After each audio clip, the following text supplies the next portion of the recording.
That's not my birthday any longer, so I have to cook dinner.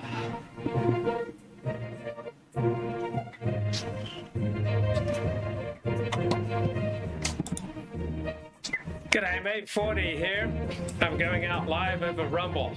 We're going out live over YouTube. We're going out live over Odyssey. We're going out live over Twitter.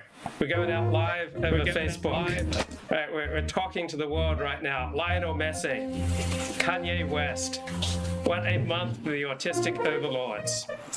So I was just reading Steve Saylor's website, the comments section, and there are these theories on Lionel Messi that he might be a little different cognitively, and I think that really makes sense. We're probably talking about an autistic genius with good old Lionel Messi.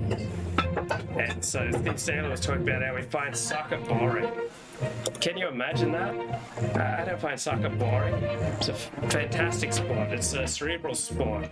So it's funny how angry Lionel Messi got and the Argentinian team. They felt disrespected by Louis van Gaal and the Dutch team, and the Dutch attitude and comments before the game, and the Dutch were so much taller than the Argentinians. Right? The Dutch are the tallest country in the world. Argentina is one of the shortest teams in the World Cup. They're known for their tiny stars like Maradona and Lionel Messi. So the Dutch like to use long ball. That's the style of soccer where you've got teams making long, high passes in the air into the box, and they try to use their tall forwards and use their height advantage to head the ball to gain possession against shorter defenders. So Argentina was up against the Dutch 2-0, and the Dutch came back in the last 10 minutes of the match and tied it up, sent it into extra play, and then Argentina won in penalty kick. So why do only Americans say that soccer is boring? Like, only Yanks go on and on about how soccer is boring. Right? I think it's an incredibly exciting sport. I think soccer is boring if you're not raised with it, if you're not used to it, if you didn't grow up in a soccer playing and watching culture. Right? People aren't objective about their subjective tastes. So I find X to be boring is always a far more objective statement than the broad brush statement X is boring. If billions of people are watching the World Cup, so probably over 3 billion people watch the World Cup, obviously that's not a boring contest. But American sports don't translate around the world. When they have the Super Bowl, you don't have tens of millions of people outside the United States watching the Super Bowl. It just doesn't happen. Right? When it comes to sport, it's the English sports that dominate. Right? It's not American football. It's not American baseball. Basketball. Right? That has much wider reach around the world. That is the American sport that is translated in a big way. So some great comments here on Steve Saylor's blog. Right. So many people find baseball and golf to be excruciatingly boring to watch, yet tens of millions of people still watch these things. How do I feel about watching soccer on TV as opposed to football or baseball? I find American gridiron football, right? That's what you call American football in Australia. You call it gridiron. I find that the most exciting sport to watch on the telly. And then soccer is even more, then after that, highly exciting because it's also a world game. So there are so many other people and countries that you connect with. Like, I got up at 1 a.m. to watch the World Cup of soccer because I was sharing an experience with 1.5 billion people. So that's powerful. It is the world game. And then I find basketball very exciting to watch. Baseball, not so much. Cricket, I really enjoy cricket, but I wouldn't call cricket usually very exciting. But what a match this weekend. It was the first time in the entire history of international test cricket that you had a cricket match decided on a weekend.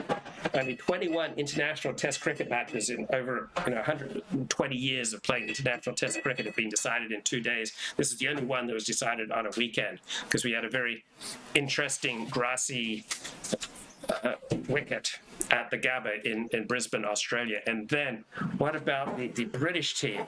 They were over here. The English cricket team was over here last year when I was here. The Australians wiped them out 4-0 in Test cricket matches. Now the English have won 9 of the last 10 Test cricket matches, including 3 in Pakistan, where they never win in Pakistan. And they're just playing such an exciting brand of cricket. I mean, they're scoring over 5 runs and over in Test cricket, which is absolutely unheard of. Just very aggressive approach.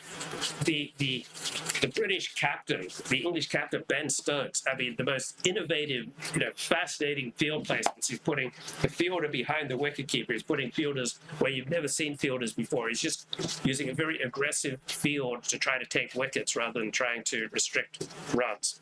Care to tell us anything about the art gracing the background? These are just some of my watercolors, just some traditional Aboriginal art, which reminds me of something I was reading here in the Atlantic. Did you catch that Atlantic article? Is why is Marjorie Taylor Greene like this? Here's just a little section from the Atlantic. Forsyth County in Georgia was a calm, quiet, ordered place, but it had a history. In September 1912, an 18-year-old white girl was found bloodied and barely breathing in the woods lining the Chattahoochee River. She died 2 weeks later. Within 24 hours of her discovery, 4 black men had been arrested and charged with assault. White mob dragged one of the suspects from his cell and hanged him from a telephone pole, right, a lynching. 2 others were tried and executed. White residents then decided to undertake nothing short of a racial cleansing. On horseback, armed with rifles and dynamite, they drove out virtually all of the country's black population, more than 1,000 people. So successful were their efforts that the county would experience the modern civil rights era vicariously at best. There were no whites-only signs to fuss over in Forsyth County in Georgia because there were no black people to keep separate. So it's kind of similar to large parts of Australia. Aborigines were just completely wiped out or they died of diseases. Same to the United States. You had all these battles between the settlers and the indigenous people. Eventually, the European settlers just decimated the indigenous, completely wiped out their way of life, stuck them on reservations, and then you didn't have racial conflict anymore, right? When you have one very clear, distinct winner and one very clear, distinct loser, then you, by and large, get an end to racial conflict, right? So the Atlantic says, all of which is to say is that Marjorie Taylor Greene's worldview was shaped in a community artificially devoid of socio-cultural conflict, a history scrubbed of tension. So racial cleansing, ethnic cleansing, however you feel about it, is not an artificial thing. It's been going on for thousands of years. It happens in nature all the time, right? You don't find multiple versions of pond scum in the same pond. One subspecies of pond scum will drive out the other species of pond scum. In nature, to the best of my knowledge, in one very specific location, you don't find multiple subspecies. One subspecies drives out all the other subspecies. And so if you look at Deuteronomy 7 in the Bible, God commands the Israelites to commit genocide essentially against the native peoples of Canaan. Just wipe them out, destroy their altars, destroy all their religious artifacts, destroy everything about the native people, possess the land by wiping out the native inhabitants. And so this is how the world has usually worked for thousands of years. All right, so it's not artificial. And most of the world punishes these sorts of problems collectively. It's only the Anglo world, almost alone in the world, that believes that only individual wrongdoers should be punished for their sins rather than their tribe or community or people. Generally speaking, in the world, when you act badly, right, your people, your tribe suffer. It's the Anglo world that has the idea that only the people, individuals who act badly should be punished. And that I love this sentence. Marjorie Taylor Greene's worldview was shaped in a community artificially devoid of socio-cultural conflict, a history scrubbed of tension. So naturally, life should be just filled with tension. Life naturally should just be filled with racial conflict. Boy, how sad that would be. Just imagine living in a community where you felt at ease. Just imagine living in a community that was scrubbed of racial tension. Wow, that sounds like Australia. I've been right around Australia, right? Well, aside from West Australia, and aside from Tasmania, and aside from Northern Australia, and aside from the Northern Territory, and aside from like the great epicenter of Australia. But I've been to Melbourne and Sydney and Brizzy and Gladstone, right? I haven't experienced much racial tension in Australia, right? I don't feel like Australians have been culturally and socially and psychologically deprived because they don't experience all this racial tension, which is part and parcel of life in America. Like, life in America is so much more tense, so much more filled with conflict, like so much more uncomfortable, right? Because you have so many different races and cultures and religions, right, in very close proximity to one another, leading to constant conflict and frequently, tragedy, right? That's what happens. Diversity, proximity, sometimes equals beautiful things, sometimes equals, tragedy and awful conflict. So I'm speaking to you right now from central Queensland, Australia, and about 150 years ago, this area was violently cleansed of Aborigines, and they've largely never come back. So ever since then, there's only been microscopic rates of violent crime, sociocultural conflict, and related racial tension, right? I don't think the residents of central Queensland have suffered from this lack of crime and tension.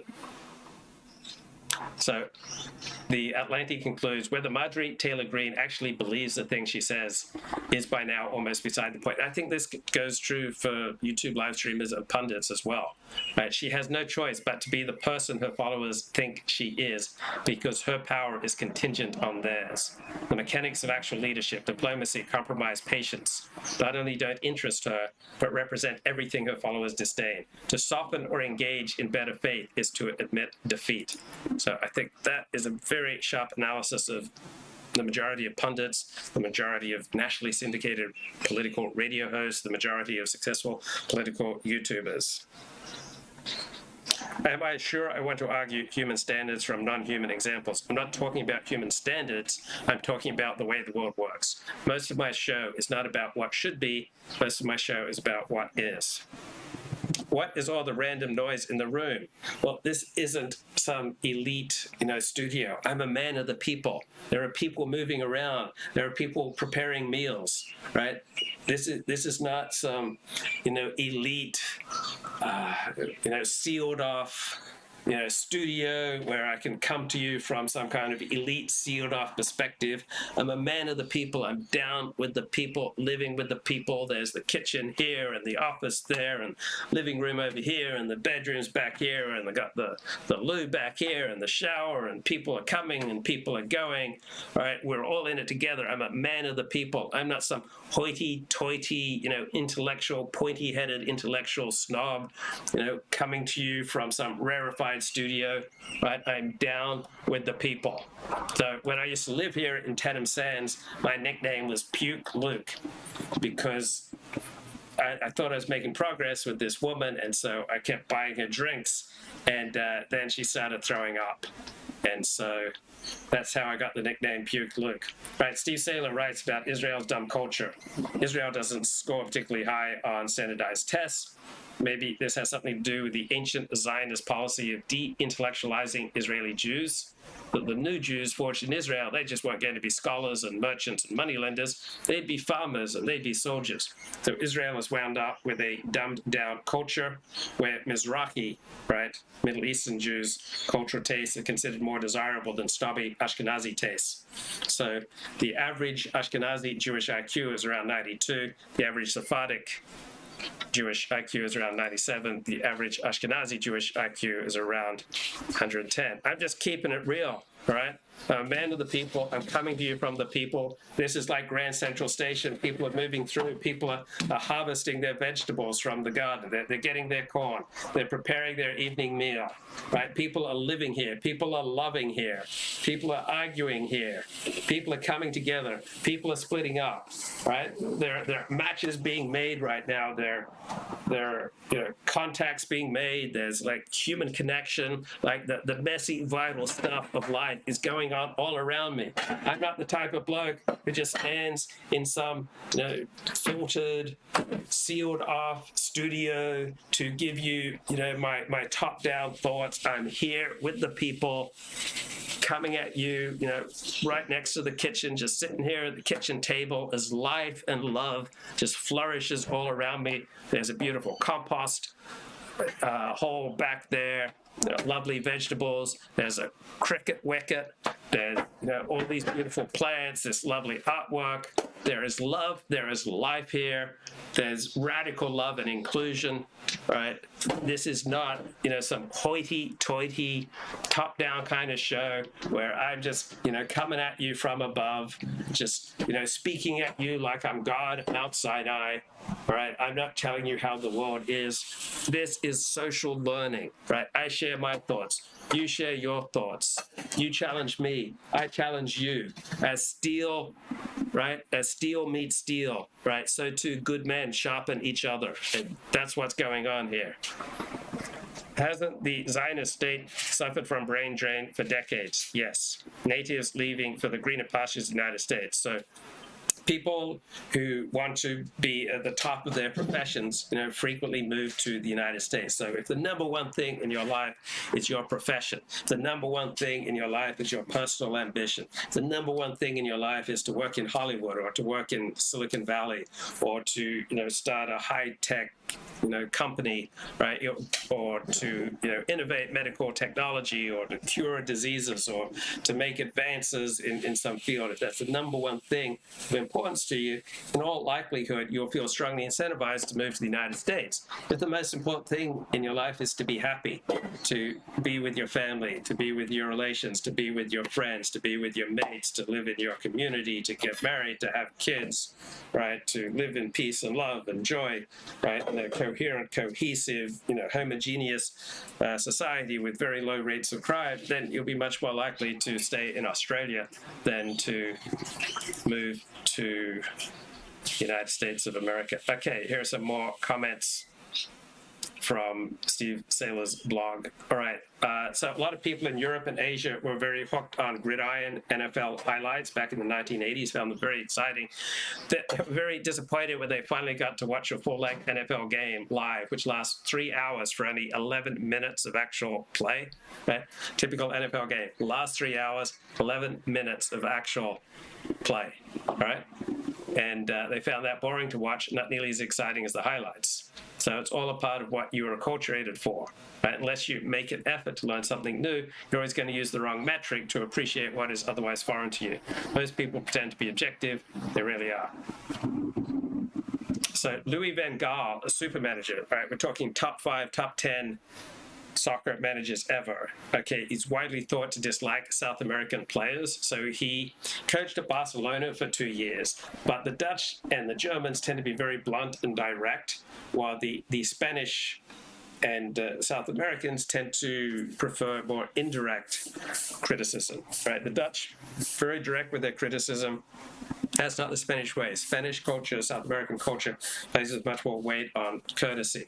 So Louis van Gaal rubbed many of the Spanish language players the wrong way.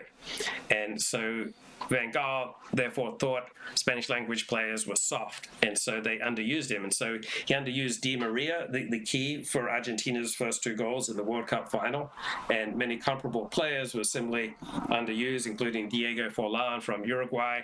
And this is Van Gaal's longtime pattern. So the Argentina versus Netherlands match was an opportunity for payback. So all these players on the Argentinian team, they felt personally slighted by the Dutch manager Louis van Gaal, and Di Maria was their flag bearer.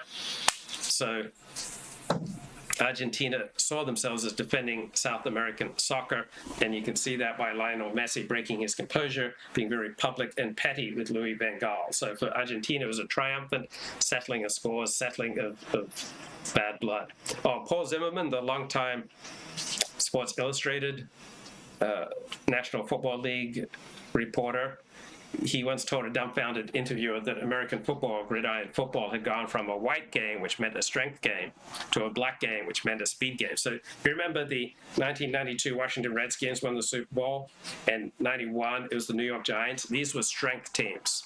Then Dallas came along. Under Jimmy Johnson, he built the fastest team possible. So the Cowboys have usually been speed teams, or the Steelers were strength teams. The Steelers would beat the Cowboys in those 2 classic 1970s Super Bowls. It was anabolic, steroid-fueled strength on the part of the Steelers against Dallas Cowboys' speed and trickery. So Lionel Messi is apparently on the spectrum, which explains much of his aloof, borderline, mean-spirited behavior. Also probably explains his game. So does autism benefit athletes in soccer? Probably. Maybe it would benefit golfers and pitchers. So between Lionel Messi and Kanye West, it's been quite a month for autistic overlords. So here's evidence that Lionel Messi is. Oh, come on! Cut out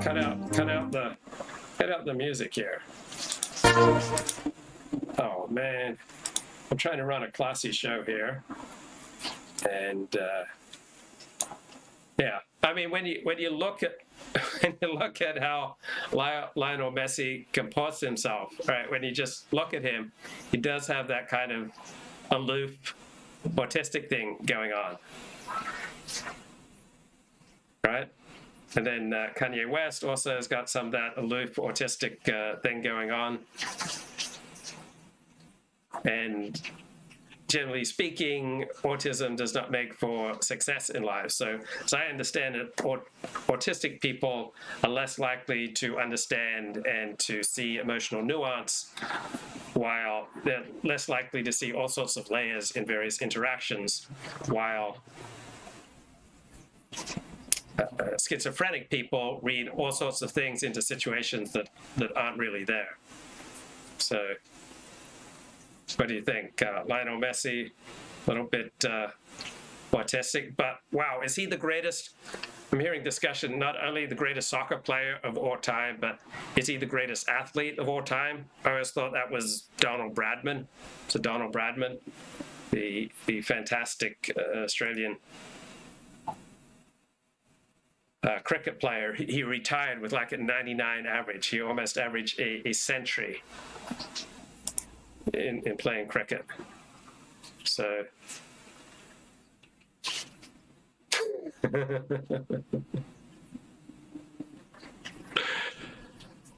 okay, you're probably wondering, 40, what the hell is baseball? Now, baseball just sounds so incredibly exciting. Now, tell me more about baseball. My strongest memory of Brendan McCullum as captain is him flying through the air, usually trying to stop some near meaningless boundary. Not once, but again and again. So this is the Head first, manager for flying over the padded England. triangle, right So towards the he's the sponsor guy board behind, with no sense of fear for his own well-being. But before unbelievable that, Callum did a similar turnaround. thing with his batting. It had this reckless energy to it that at the time didn't really make that much sense. But like the best attacking batters, it made everyone bowling to him feel uneasy. As a spectator, you had to watch. He was as spectacular in success as he was in failure. And bowlers are the attackers in tests. So McCullum flipped that, as the best strikers often do. But more often, the danger was really the threat of McCullum rather than the reality of him. His actual strike rate was at the boom-boom end, but it wasn't always full-on explosive like Sehwag or Gilchrist. But McCullum showed us that he was all in, and he helped mould a New Zealand cricket culture that was in danger of splitting due to T20, and he gave them a new identity as their off-field competence grew. He was probably given too much credit, but how could you not praise him? The man was flying. Johnny Bairstow has 200 scored at better than a runner ball in Test cricket. They're both from the last 2 weeks. So a Test cricket match typically goes 5 days. T20 matches last 3 hours. For McCullum, his strike rate is raised 3 points in 3 tests. And it's not even those 2 matches that he went for. If you look back at Lords, he made 16 from 15, playing a couple of shots per ball. It just didn't happen to work in that one. But it is clear that England have unchained Bairstow. And we do know what a free Bairstow is like. There is a Yuvraj Singhish ping off Bairstow's bat when he's in full flight. Like he's using a stick made of something more magical than just English willow. In ODI cricket, he had to battle just to get into England's team. He was an afterthought. Yet this is him compared to the other ODI players during his career. Butler is faster, Bubba and Virat are more consistent, and AB is just better. But Bairstow is hanging with the best players, averaging nearly 50 while striking out more than a runner ball. If his career continues like this in ODIs, then he's quite clearly one of the greatest of all time. And he's obviously pretty good at the IPL. Guys, guys, my brother suggested I tell you some jokes, but this is a very elevated show. We discuss lofty philosophical issues. We discuss God, religion, Judaism, Christianity, nationalism. I mean, I just hate to sully the elevated nature of the conversations we have here with the tawdry jokes of workers and people who hang out in pubs and people who go cottaging. Is there a lot of cottaging in Tenem Sands, mate? What's cottaging? What's cottaging? He says. He pretends he doesn't know cottaging. Never. Cottaging is when you congregate at a public bathroom for gay sex. No, I never knew that. You didn't know about cottaging? He pretends to be innocent. He pretends he doesn't know the first thing about cottaging. I mean, cottaging is as Australian as a meat pie. But it's like, oh, I've never heard of cottaging. I do disgusting things like that. Mate, that's really homophobic. I mean, who's to say that love that's shared in a public loo is like any less, valuable or holy or worthy than... I'm preparing dinner. Don't talk that sort of dirty. Wait, you were trying to encourage me to, share, Pleasant dirty jokes, not unpleasant ones. pleasant dirty jokes. It's still, I'm just getting vibes of homophobia. Tell them the one about the clock.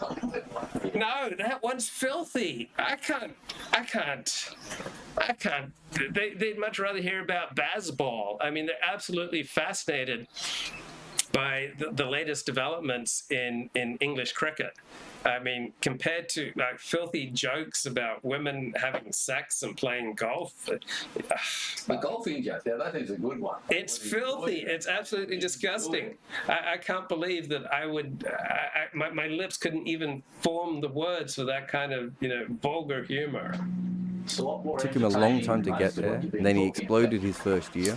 My brother thinks that dirty jokes are more entertaining than most of what I've been talking about. So press 1 if you want dirty jokes. Now press 2 if you want more of these scintillating insights into life, like a nuanced, layered, complicated analysis of of plant life, animal life, human life, subspecies, subcultures, religion, nationalism. You really want to hear dirty jokes? God forbid. Did I ever play any sports? Yeah, I played a bunch of sports, never any good, right? I was never any good with the sports.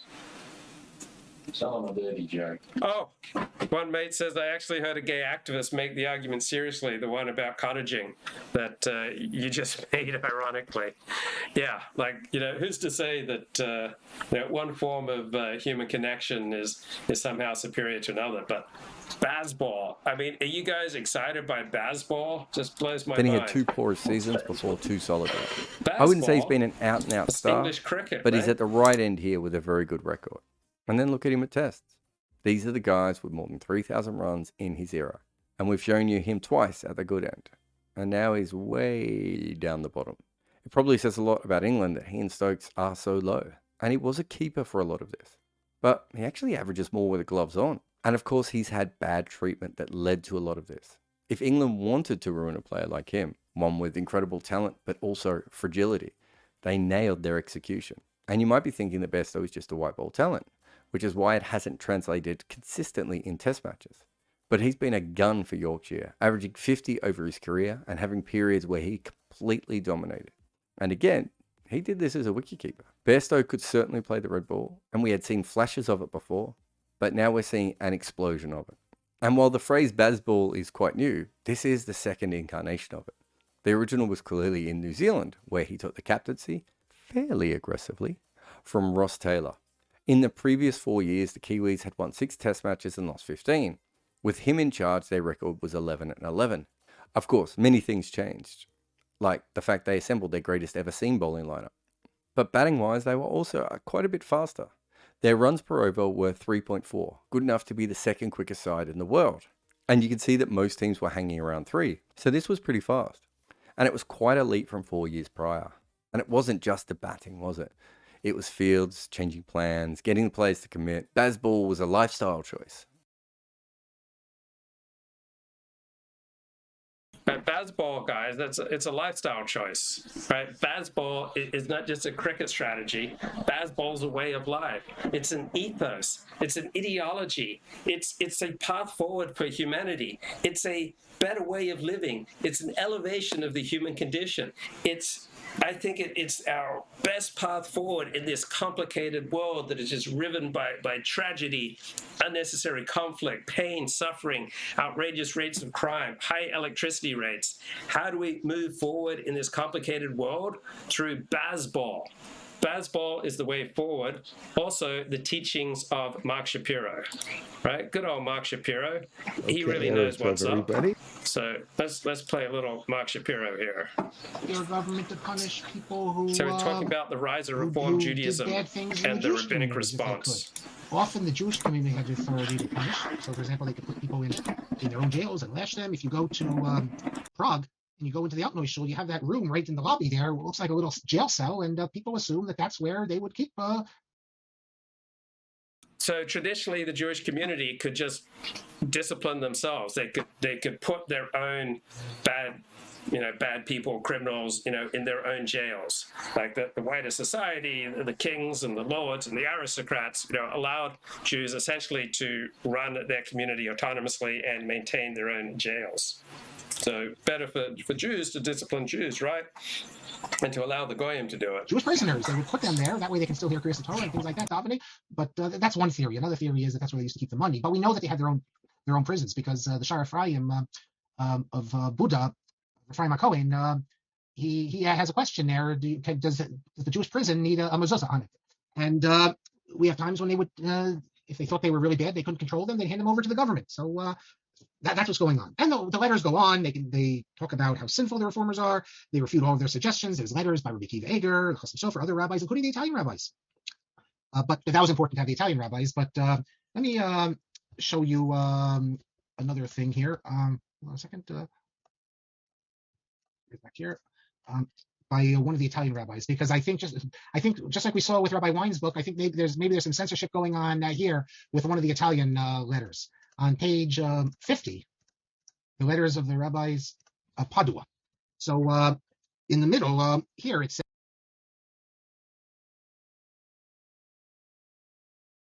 the Maureen, because it has the two dots, the squiggly marks there. Later on, actually, it's what he's saying is, I believe he's reading this Maureen as a pun from Ma'arim. Meaning those who subvert or who undermine the law. That's what I think it is. He's saying. And then it ends his letter in 1819. Notice he signs the letter, Yom Shenichbal Bo Ki Tov, the day that is doubled Ki Tov. That's referring to Tuesday. Rabbinic writers sometimes will throw in this malitza because look in the beginning of Breshis. The only day where it says Tov twice is Tuesday. So you say Yom Shenichbal Bo, the expression Ki Tov. The next letter, we're getting to the end here. Pages 78 to 79. You don't have time to go through all the letters that we all in here, but this is, here he says, his name is Yaakov. Doesn't give you his last name. His last name is Oberbaum. Rav of Lisa. I was muted. So my brother's not very happy about the Labour Prime Minister of Australia, Anthony Albanese. He's developed this energy policy where he's putting caps on liquid natural gas prices. What about petrol? Coal, natural gas.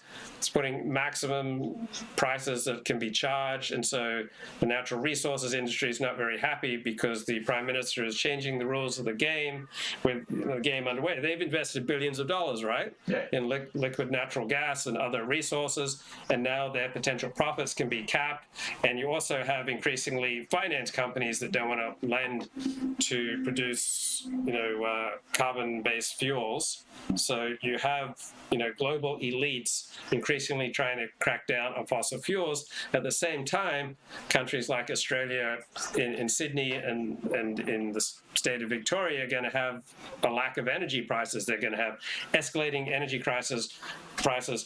So America has far and away the cheapest electricity in the world. So I remember I was shocked when I came over here and found out that most people in Australia put their washing out on a clothespin to dry. All right, in America, I almost never see that. Everyone puts their clothes in the dryer. That's because electricity prices are so much cheaper in America compared to anywhere else in the world. So to save money on electricity, Australians and other people around the world, put their clothes out on a clothesline to dry. But America has very low electricity prices. So what are going to be the implications? What will be the effects of Anthony Albanese's energy policies, Paul? It will crimp investment in one of Australia's most successful industries. Okay, crimp investment in one of Australia's most successful industries. Just to keep the greenies happy. But what about when ordinary people get an advantage from paying lower prices? Not really. It will barely flow through to them, but people will lose jobs and the country will lose export income. We lose investment and it will hurt the regions that we're in here. It may benefit people of inner city Melbourne and Sydney, but it won't benefit regional Australia, where the wealth of Australia is created. Wealth of Australia is not created in the big cities. It's done out here. People sweat and work hard and make export income. Now, haven't Australians had to pay a lot more money for energy? I mean, because of government rules enforcing, green energy projects? Yeah. All the mandates for green energy increase the cost of electricity. Absolutely. And what are some of the more implications from Anthony Albanese? So Australia will have less energy, the Australian energy producers will have less profit, Australia will be more vulnerable, industry may not have access to energy, so industrial production may be affected, like ordinary daily life may be negatively affected, because if you don't have power, you can't have a first world country, right? Well, it's economic nonsense to think that a price cap is a solution to a problem. Every economist in the world will tell you that doesn't work. All that does is depress investment and therefore depress supply. So if you have a high price, it's a matter of supply and demand. You can either decrease demand or increase supply. If you try and put a price cap on the commodity, it reduces the supply. It doesn't solve the problem, only makes it worse further down the road. So how are energy producers responding to the Labor government? Well, they have to act within the law. So if the laws change, they have to abide by the law. But their reaction will be to invest in some of the neighbouring countries rather than Australia. So Papua New Guinea will get increased gas investment and we'll get less here. It's stupidity, economic stupidity, and it's what you'd expect from the socialist government. And how's it going over with the voters? So I assume this is popular with, people in the big cities, but unpopular with regional Australia. I would say that in a nutshell. Yeah. Okay. So there's some down-home, regional Australian wisdom as we deal with an interfering socialist government here who are cracking down on our energy suppliers in Australia. Let's get some more wit and wisdom here from Professor Marc B. Shapiro, talking about the rise of Reform Judaism and the Orthodox Rabbinic response. He says, he begins by saying, right in the paragraph, the third paragraph here, that regarding an organ on Shabbos, that the people who permitted it said that the Shavuos become mitzvah. He says, I don't see any mitzvah at all, or any connection to a mitzvah. He says it's forbidden to have music in the shul. He's saying lugav, but it's first all music, we'll see, even during the week. Same thing the Chasam Sofer says. Why?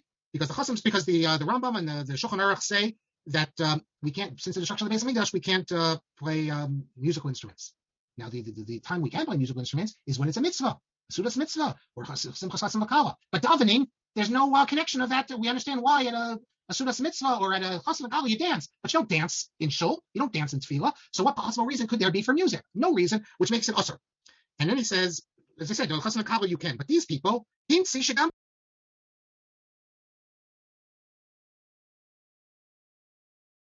they're not changing the tax rates. Their only big blemishes is energy policy so far. Right, so they're not like Gough Whitlam, who made radical changes. They're not radical, no. So, I mean, there's not that much difference between Labor and the Conservative coalition, is that right? On probably about 80% of your policies here. But there is a different focus in terms of regional Australia, the big cities, Right. and Labor is far more focused on the big cities, and the Coalition is far more focused on the regions. And when it comes to the division of resources and government expenditure and everything that associated with that, the regions miss out because the inner cities are getting the biggest slice of the pie. And now the Teals are very much down with these energy restrictions, right? Because climate change, the Teal independents, who were very important in this election, they're very concerned about climate change. Isn't that like their number one issue? Yeah, well, they're very much an inner city elite who mainly are very well-off people who have never seen a coal mine or a gas well. But when they come home at night, they think they can just switch on the lights and have electricity. They hop in their Porsche and drive to the shops. So they're hypocritical. These people are using large amounts of fossil fuel energy, yet at the same time they're criticising it. And my thoughts is, well, if they don't like fossil fuels, we should stop sending them to the city and just keep them for the regions and export them, which is what makes Australia a wealthy country, is our export of fossil fuels. Without that, we would not be a wealthy country. You know, we're in somewhere in the top 10 in per capita incomes, I assume, in the world, and a lot of that comes down to our success in the export of fossil fuels and other minerals. Now, the coalition, also the Conservative coalition, has essentially signed on with climate change and signed on with like world protocols regarding climate change. So climate change has become a bipartisan issue in Australia. It is to a degree, but each have a different degree. Some are asking for a higher cut than others. So the coalition had a more conservative approach to carbon emissions. You know, we were looking at a reduction of around 42% in carbon emissions by 2030, where Labor, I think, have signed up for something in the vicinity of 50%. So maybe it's not that big a difference, but it's just a perception that the coalition were not as strong on cutting greenhouse gases. But we get a lot of, you know, carry on about this, but Australia only accounts for about 1.2% of global emissions. So it doesn't really matter much what we do. It won't make much difference. At the same time, countries like China, who are the world's biggest emitters, are taking very little action. Now, you've been mocking climate change for 3 decades. Now it seems like the whole country's largely turned against you. Is that a fair perception? Yes, yeah, I feel I'm on the minority end of the spectrum to be not particularly concerned about climate change. It seems like the political mood has shifted, and I think it's shifted all around the world. So it is what it is. I still remain somewhat sceptical of the whole system, and I feel it is in some way a grab for power by governments to have more control over people. And what do you think about how Australia reacted to COVID with all the lockdowns?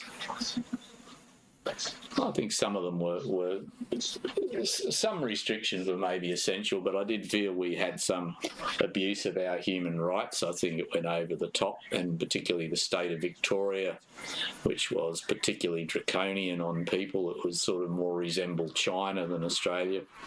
So in the end, people should be responsible for their own health. I don't agree with forced mass vaccinations. I do believe in vaccinations. I've been vaccinated myself, and my family are, but I think that is a personal choice. I don't believe that government should force people to take medication they don't want, and if people choose to die from COVID, that's their choice. So how come you primarily watch and listen to the ABC? You could be watching Sky After Dark, where you get a bunch of commentators who basically have your view on things. I'm happy to listen to the other opinions. It doesn't change my opinion fundamentally, so just listening to what you already agree with is sometimes a bit empty. Right. I mean, you find the ABC more intelligent than the commercial networks, right? Yeah, somewhat, but it is definitely got a left-wing bias to it. Oh, do we have water-saving toilets in Australia? Yes.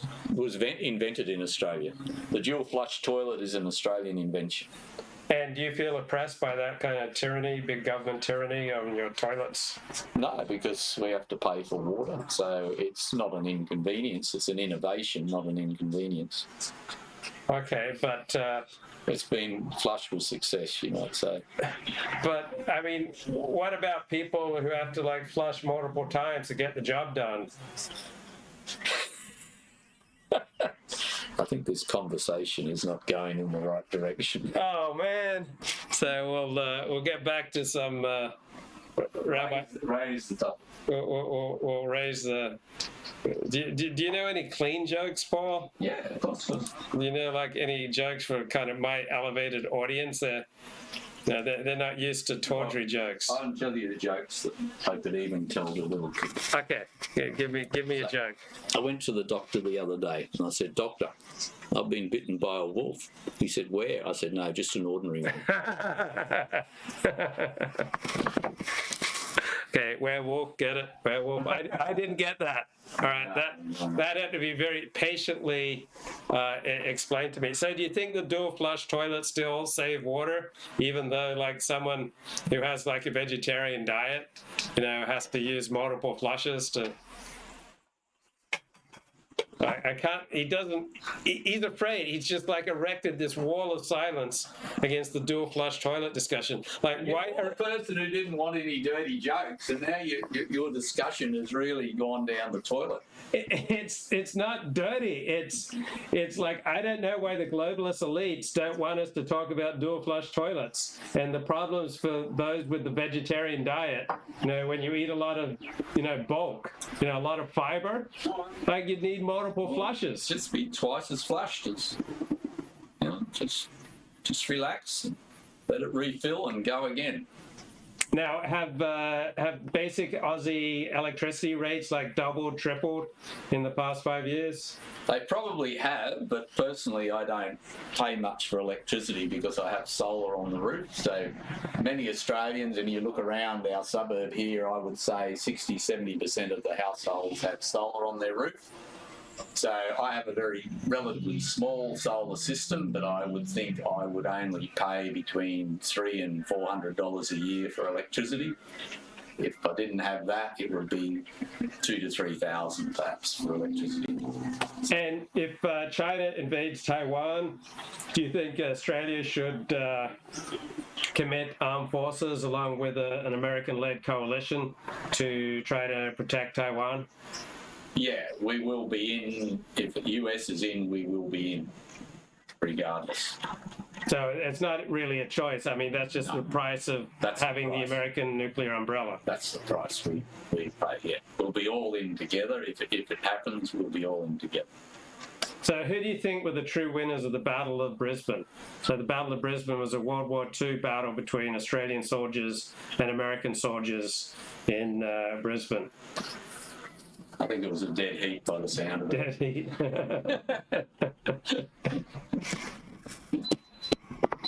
The operative word. So how do people in central Queensland view Americans? Is it pretty much the same as other Australians?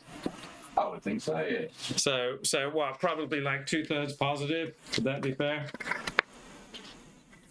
We have a complicated relationship with Americans, and we regard them as our allies, our friends, a necessary evil.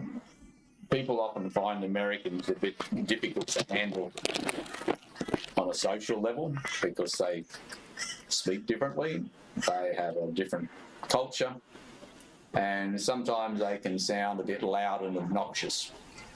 Australians are a little bit more laid back, a little bit quieter probably overall. This is just generalisation. Obviously, it doesn't apply to all of them. Americans tend to be much more open with their emotions. Is that fair to say? You're probably right, and that's not what most Australians would be. You don't feel deprived that your fellow Australians aren't more emotionally open with you? No. So one Yank said she went to an opera, the Sydney Opera House. At the end, she got up to applaud, and she was the only one standing and applauding. So she thinks that Australians tend to be a little bit more suspicious of enthusiasm. Yeah, I don't think real Australians go to opera. But what about open displays of enthusiasm and open At the emotional sport, displays? at the sport, we could be openly enthusiastic. At sport, but I don't think we show open emotional feelings very often, no. Don't you wish, though, that people shared more of their feelings with you? Not really, but they can't fix whatever their problem is. But wouldn't you just like to live in a world where people are telling you about what went on in their psychotherapy that week and Not really. what their psychiatrist says and you know, the different traumas that they're working through from childhood and what their latest I only want medications them are? to tell me how many bags of potty mix they want to buy. So this person thinks that Australians are less inhibited than Americans and more open about sexual matters. I have no idea. Are Australians more honest than Americans? In my community, I would trust 99% of the people. I don't feel there are many rip-off merchants in our community. I'm happy to give credit to people. If people order something, I'll say, well, just come in and pay me when you come past next, and 99.9% of them do. So, yeah, I think there's a fair degree of trust. Americans talk more, right? That's one difference. You know, Probably. Americans are much more Just talkative. generalisation, yeah, that would be a generalisation. And what are the other big differences? I mean, overall, Americans and Australians get on pretty well. I think so, yeah. So, although we might make jokes about each other, sometimes making jokes about each other is a sign of closeness. So we often have jokes about the Poms, or the English as we call them, and we have jokes about the Kiwis or the New Zealanders. They're probably the main people we make jokes about, but in fact they are our closest relatives. They are culturally very close to us. So the closer we are, probably the more at ease we are at making jokes about them. So what role does religion play in Australia? Very little. Church attendance is absolutely minuscule. So there's very little religious bigotry. No, it's not something you sort of come across in your daily life. I've heard it said that Australia's cathedrals are the beach. Well, people don't attend formal churches very often. There may be one or two exceptions in Christian churches, but in the main, Christian churches are very poorly attended in Australia. There are some other religions, such as the Muslims, that probably still have a high attendance rate per capita of their ethnic group, but most Australians are not church attenders in any form. How often do you encounter someone who's seriously religious? Almost never. They'd stick out a bit like a sore thumb, right? Well, if they started to say something that would indicate it, it would be very unusual. There could be some that have very strong religious views that don't express it in the normal day-to-day conversation you might have. So who do you think's been the best Australian Prime Minister of your lifetime? I would think John Howard. Yeah, he led the Conservative coalition. He won 3 elections. Yeah. And who do you think's been the worst Prime Minister of your lifetime? Probably Gough Whitlam, but close second would be Kevin Rudd. Where did Kevin Rudd go wrong? Kevin Rudd is an egomaniac who cannot make decisions because he wants to micromanage every event. He is just a public face. All he wants to do is announce things to the public. He actually can't get any job done. So as a government, it was totally frozen under Kevin Rudd because of his personality. Nothing seemed to ever progress. On the other hand, Gough Whitlam was a in some way a genius and a very intelligent man, but he didn't have much control over his ministers, and government was very chaotic. He overspent, he overtaxed. So the Whitlam government was a bit of a disaster. The Rudd government was equally a disaster, but maybe not on the same financial scale. Now, it was a bit weird that Gough Whitlam and the Labor Party prior to Bob Hawke, they used to always call each other comrade. I mean, that's a real socialist thing, eh? The Labor Party emerged from the split with the Soviet Union and China in the 1960s. It heavily influenced the makeup of the Labor Party, with some going more to the left and some going more to the right. So those of a Catholic background tended to form the DLP, which was called the Democratic Labor Party, and the mainstream, more socialist Labor Party was the one that won government. The DLP eventually faded away, and its supporters basically support the coalition. The Labor Party was probably at its most left-wing in the 1970s, in the early 1970s under Whitlam, but ever since then has moved more and more to the centre because it realises it can't win elections from the left. I mean, but comrade, that's just like what they did in the Soviet Union. Yeah, well, there was a lot of communist influence in the ALP from the 1950s through to the 1970s. And they also dominate the wharfies, right? Didn't communists dominate the wharfie unions? So there were a lot of communist-based unions that were very strong in Australia in that period, and they were also big financial donors to the ALP. At one stage in the 1970s, I think there was nearly 60% of the workforce was in a union. I think today there's probably around 12% in a union. So the power of unions has declined remarkably. And what do you think about Australia's immigration policy over the last 50 years? Very good. We have probably the world's best immigration policy because luckily we have the water surrounding our country, therefore we can be more sure of who is coming. People can't just turn up here unannounced. So we have an immigration policy based on skills and quotas and numbers. So we do allow a quota for refugees of around 20,000 a year, but the rest of the immigration intake is made up of skilled immigration and family reunion. And how well do immigrants assimilate into Australian ways? I would say very successfully, very successfully. So we have a lot of ethnic diversity, particularly in the big cities, and I think, as you know, you've walked around Sydney a lot in the last month or so, there's little or no sign of any racial tension or problems. We don't really have ghettos or one or more ethnic groups.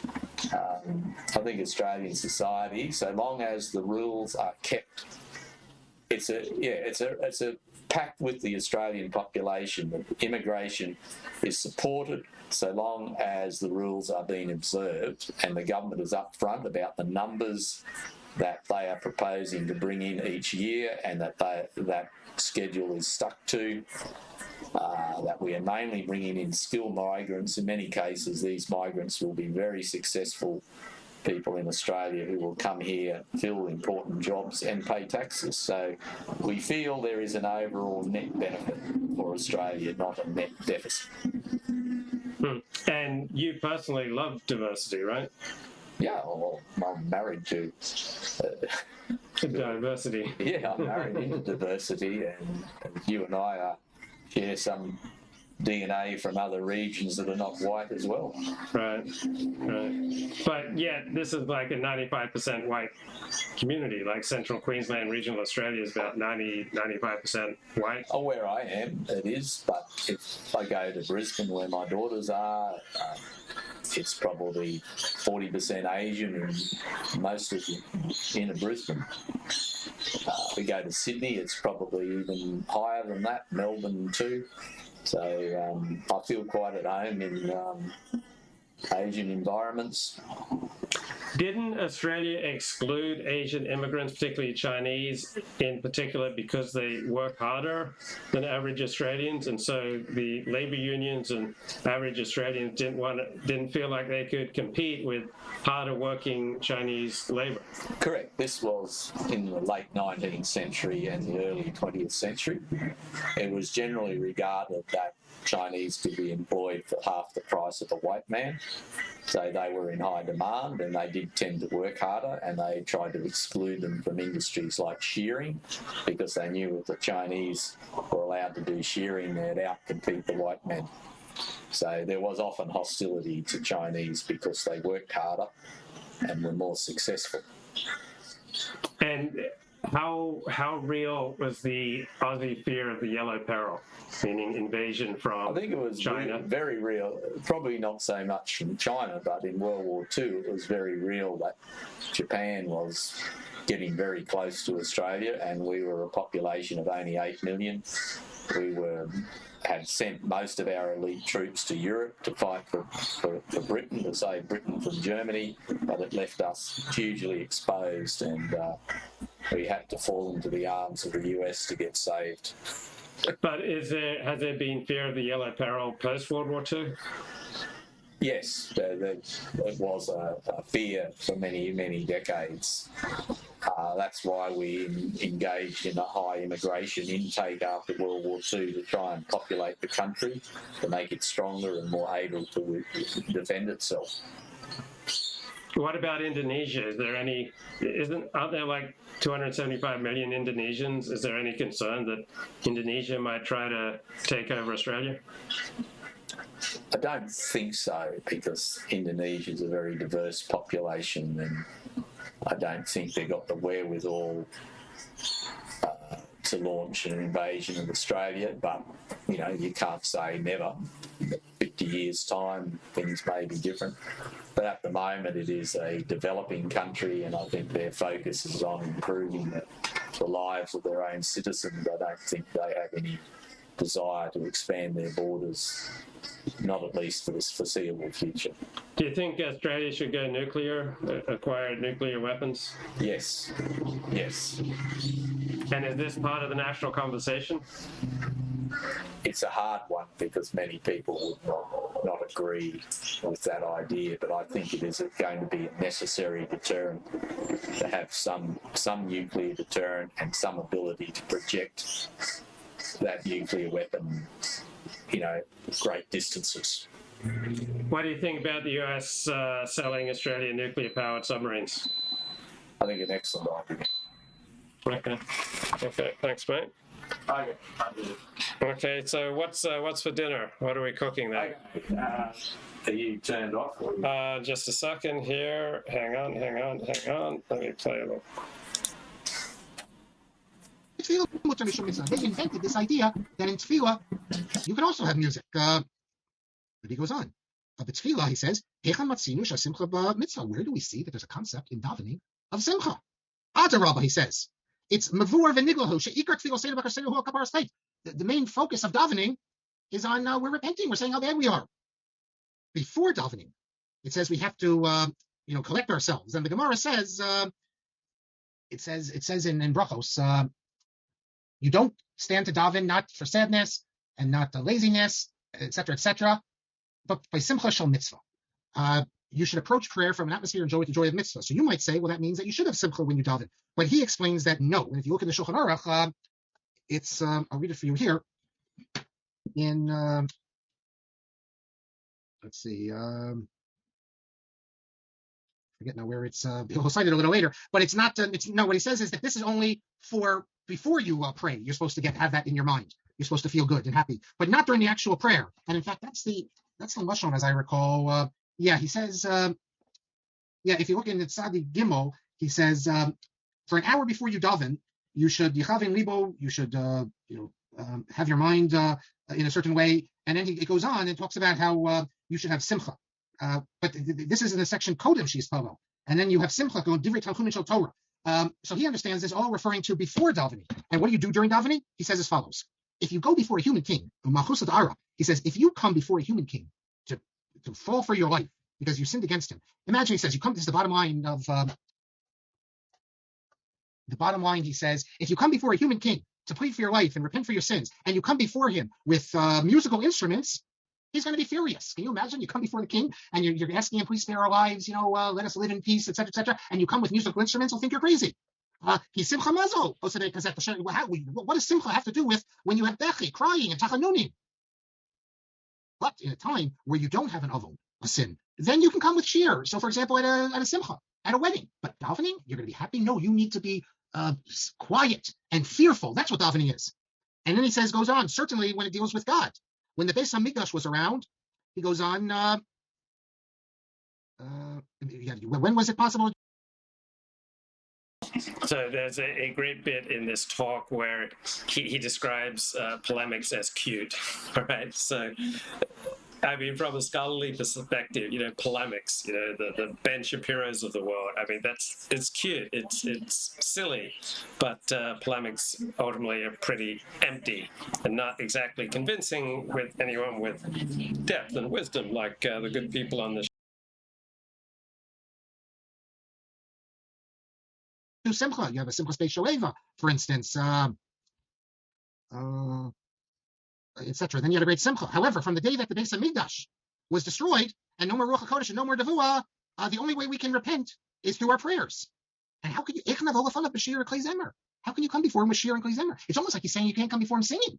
Because if you're coming before a king and you're pleading for your life, would you sing also? No, you wouldn't sing. But that's his lashon. It's as if the Nesivos is saying if you think of prayer this way, that it's just pleading for our life, then what are you singing for?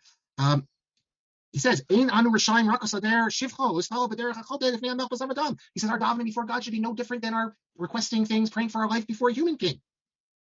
Because only when you're at a chasana, then that's the mitzvah to rejoice. But other times, absolutely not. Masha ein came to tefillah. So he says, there's no question that this is not, God does not want this. And then he goes on to say, that's just during the week.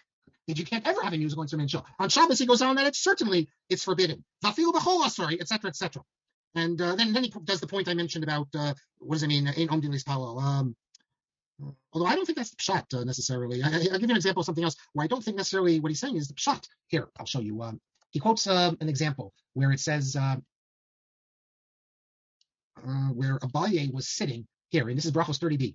The Gemara relates, Abaye was sitting before his teacher, Rabba, and Rabba saw, they should have put an H at the end, it's Rabba, and Rabba saw that he was exceedingly joyful. He said to Abaye, it's written, rejoice with trembling. One's joy should not be restrained. So he's saying, so he's saying this. So here you see that, we shouldn't really have joy. And he says the most joy is with klishir. So if Rabbah tells Abaye he shouldn't be so joyful, then kavachomer, we shouldn't have musical instruments that makes us have joy. But I mean, I don't know what one thing has to do with the other, but that's his argument. And then he continues, look, this is a very austere approach to prayer. Can you imagine getting up and telling people today, when you pray, you shouldn't have simcha, you shouldn't have song, you should feel as if the sword is hanging, Damocles' sword, is hanging right over you.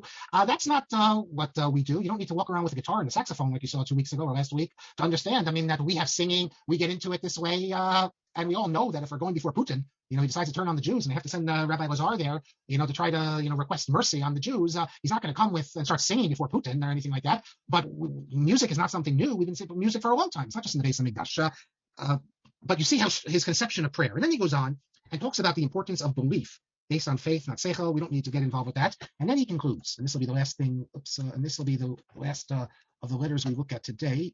Let's see, pull it up here on page 80. He concludes as follows. And this is the Nesivos. Most people don't know that the Nesivos, they just know him from his halachic writings. They don't know him from this letter. On page 80, he concludes the paragraph beginning... where is it? The Velo. It's not actually the conclusion, but he says Velo. What does he say? Listen to this. After explaining how you have to be a good citizen and all this stuff, he says, not just us, Bnei Yisrael, are obligated in this, but every nation and language is obligated in this, as we've seen that the Malchus and the Shilton. Okay, that was Marc Shapiro giving the traditional Orthodox argument you shouldn't get too giddy and too happy in prayer. Find it a fascinating response to the rise of Reform Judaism. The chat says Donald Trump is staying on Truth Social. It's a hint he has a foot out the door. Trump needs to cut ties and to do Twitter if he is serious about running in 2024. I 100% agree with you, Bill. It's just that he has the opportunity to make $100 million if he continues to post exclusively on Truth Social rather than Twitter. I mean, the governments in every Medina are makpid. All governments insist that people be connected to their particular religions. They shouldn't be in agudas. They shouldn't be split up. They shouldn't be divided into different groups where everyone does what they want. Because in this, the whole nation depends on the fact that everyone stays connected to their religion, not make new religions. So already you see here, again, this is the point we have. He's saying that the reformers they're not loyal. They're creating a new sect. That's something dangerous. The government won't want this. So we can use this to shut. So there's a lot of confusion. Is this a serious show? Is this a humor show? Is this like a Luke Ford indulgence show where he has zero regard for the viewer? Like, what kind of show is this? Like, who are we? What are we doing here? What's the purpose? Is there a through line to these shows? Is this just all for a laugh? Or are we plumbing the depths of intellectual thought and moral struggles? I need you to help me out here. Is this all for a laugh? Is this all for a joke? Is this all for just a bunch of blokes sitting around chewing the kosher fat? Or is this cutting edge societal evolution, breaking taboos? Are we, innovating, comprehensive, thoughtful, nuanced perspectives on the nature of the political, the nature of the religious, cultural life, multiculturalism, nationalism, the individual versus society? What the hell is going on here? Is this just 40, blowing up? Is this just 40 amusing himself? God forbid, is this just 40 committing an act of public masturbation? God forbid, God forbid. Or is this deep and meaningful and serious? Or is this all just a joke and 40's self-indulgence? Please help me out here. What the hell is going on with this show?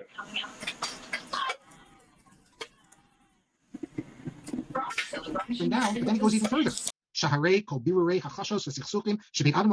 says, for all arguments and disputes between one man and another, if there's no witnesses, the only way we can determine who's lying if there's no witnesses is we make them take an oath.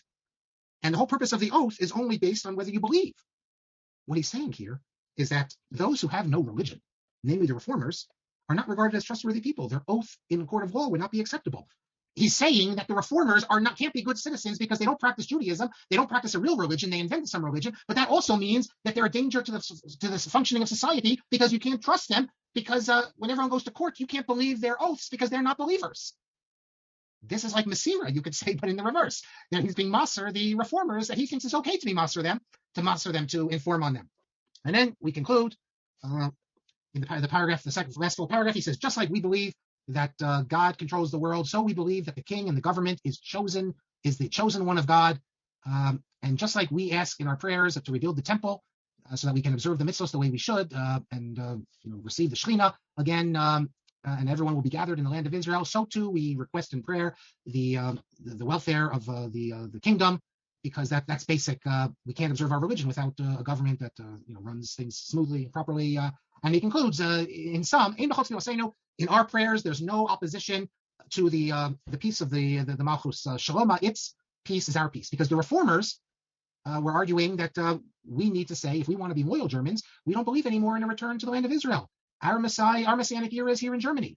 And the implication is that if you're hoping to be redeemed and brought to the land of Israel, then you're not really a loyal citizen to Germany, because your loyalty is to this far-off Messianic kingdom that's going to come. So you see the Nesivos here says just the opposite, that they're very loyal to the government. This is a response, of course.